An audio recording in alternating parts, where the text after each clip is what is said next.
What's up, guys? Welcome back for another EVE Online solo Omega video. This is episode 19. Having a little bit of a lazy day today. Figured I'd take an Ishtar out. And I'll put this fit for the Ishtar I'm using in this video in the description, like I normally do. Make sure to see. I'm probably gonna be making some tweaks to this fit today. I'm kind of wanting to see how they do against the battleships. The only reason I don't run like ports or hubs or anything like that is because there's more battleships in play, and so it just takes a little bit longer.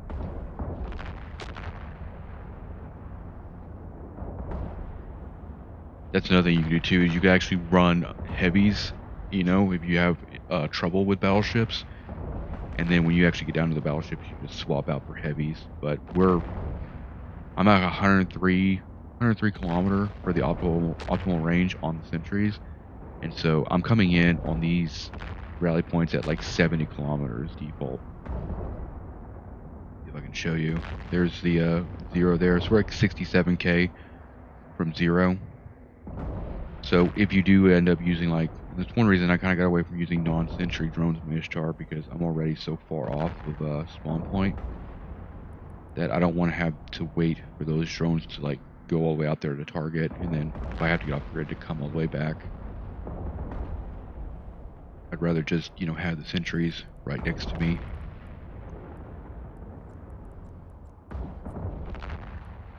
And all I'm doing here is I'm just basically swapping damaged drones out. And then usually if I end up getting a lot of like armor or structure damage on my wardens, then in between rally points I'll go and warp 0 to a structure that allows me to tether up, and those drones and everything get all repaired and everything. And this is a cap stable, shield boosted, shield tanked Ishtar I'm running, but I think we're running a medium shield booster. I think we could actually go to a lower grade and be just fine. And probably just put on more drone tracking.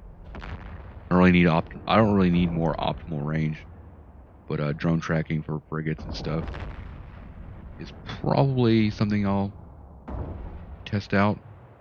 I think I'm running like one drone tracking computer in the lows. Used to run 2. There you go. Rally point complete. So we don't have a whole lot of damage taken. We got like one warden. It's at like 94% armor. And then all the shield and stuff will end up getting repaired. Something we can just kind of keep in mind there. I know I haven't done a whole lot of Ishtar recently, but we haven't even seen a tick yet either.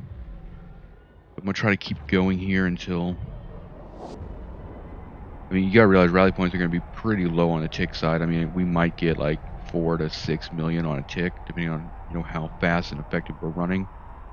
But the point is, it's like, it's a relatively cheap ship, and it's able to get off grid pretty fast. So really the strategy is just to like be able to spam 10 or more of these a day.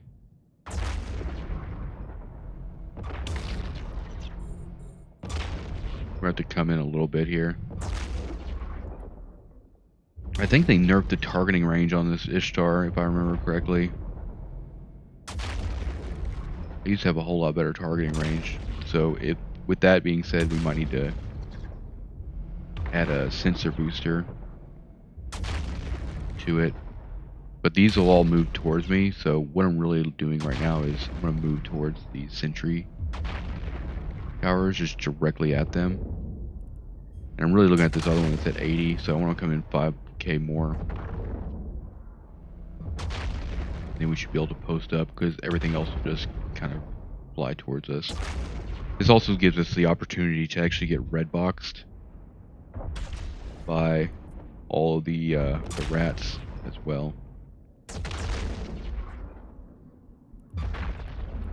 And the reason we want to be red boxed is so that it doesn't, our sentries don't take too much damage. I'm going to slow down considerably. So I could be almost at a standstill. So I'm not too far away from the sentries once they pop out.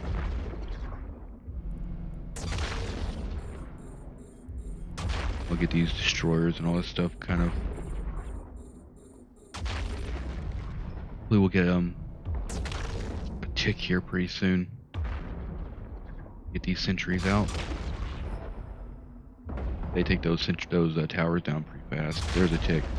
2.6, 1.7 to the SS. We went a little slow on that first rally point. You can go a lot quicker.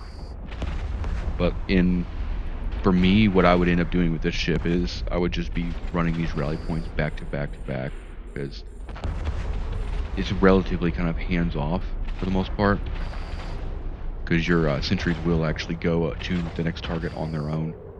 You can also do things like running a target painter to help out as well. But they're going to be trying to go for these cruisers by default, so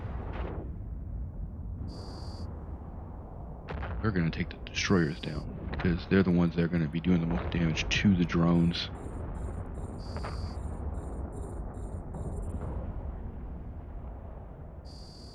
It's one thing I like to do though, since I'm like, a solo account and, hang out in Null and things like that, I try to vary things up a little bit, because there are days where, I want to take the Golem out and do like, some bastioning and just do like some really high level ratting. But then like, if the area is hot, if there's a lot of stuff going on in Intel and there's a lot of like stuff moving around, things like the Tengu and the Ishtar, like going out there and actually still kind of making that income and not necessarily being like in a situation where you've got to come off grid,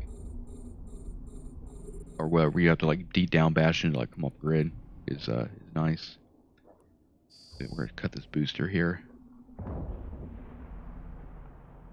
so you guys can kind of see. Well, I could also, the other thing too is like, it would be cool is like having like a passive tank on this thing, but it would just take way away from like the damage for the sentries themselves, which isn't something I really want to do. I want to like maximize. And honestly, I might actually get away from the assault damage control on this, because when you're doing rally points, like as you can see what I'm doing right here, with a shield booster, we never really have to actually like get the assault damage control moving. So I might actually add another like, they might actually switch out the assault damage control for additional tracking computer.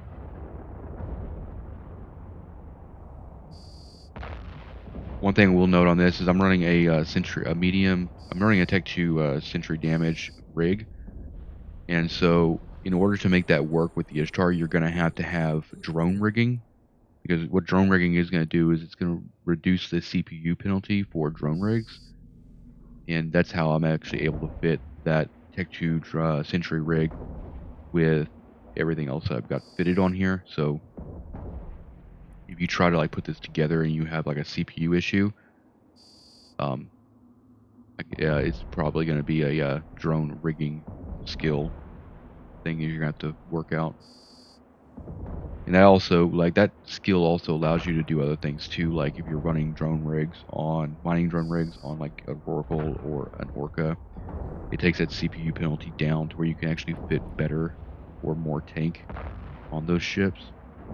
I'd recommend at least like level 4 on the drone rigging skill. Level 5 is nice, but it's kind of a long train for what you get.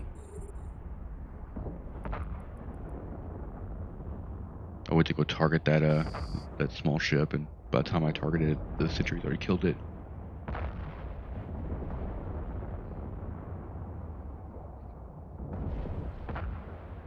Doing a lot better on this wave right here is probably where we're going to take sentry damage.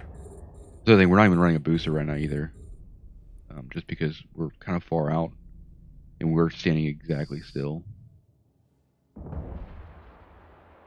You don't even have to micromanage these guys either. You know, they'll go from target to target, which allows you to just kind of do other things, like kind of swap out these guys that are taking damage. which is usually what I'm doing. Kind of managing that, so that guy will get back up to 100% shield and then he'll be good to go. This is the only Warden I won't be bringing out on this session just because I want to get its armor back up to 100, so I try to pull them in before they get into armor. Another one right here. Pulling these other ones out that's already unstacked. You will have a little bit of a damage dip whenever you're switching these guys out, but it's manageable. And sometimes when I have them focused fired, but they'll still split targets sometimes, just depending on how they're being aggressed. And sometimes I'll just go in here and just kind of put them all on the same target.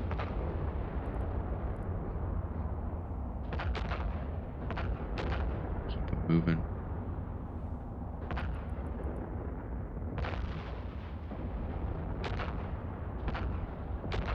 Probably we're almost done with this rally point, I'm pretty sure, so we'll get through this one. We're taking a little bit of damage now, but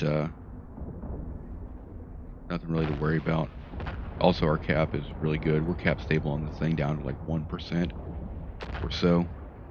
So I try not to, even with that, I try not to let the booster run too much. And also I'm just kind of doing some testing here in terms of like, you know, can I go without the, for just doing rally points, right? You know, going without the assault damage control and maybe even like getting rid of the booster and going for, you know, a SIBO or more tracking computers.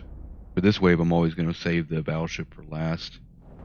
Definitely a a viable option if you're looking to just, you know, I mean, obviously like a max skilled golem, which I usually run, or like a max skilled Tengu, that's a huge train, right? And Ishtar is also, you know, a considerable train as well, but I mean, your main weapon system on here is going to be your sentries, so you're really just looking for like, you know, sentry drone interfacing 5. Whereas if you're doing like a Torp Golem, right, you're, you know, training not only the Torp weapon and specialization skills, but you're also training all the secondary and tertiary missile skills, right? Like guided missile precision, like all these things. There's a lot more that goes into the actual maxing of a Marauder or something like that. So I would say, like, before you, if you're still kind of training up and all that, you're still trying to like get into the Golem or Tengu or whatever, Ishtar is going to be a good fit in the interim. So that's going to be it for this episode. I figured I'd just let you guys kind of know what I'm doing today, and yeah, hope you enjoyed the video. I'll put this bit in the description like I always do, and I will see you guys next time. Peace out.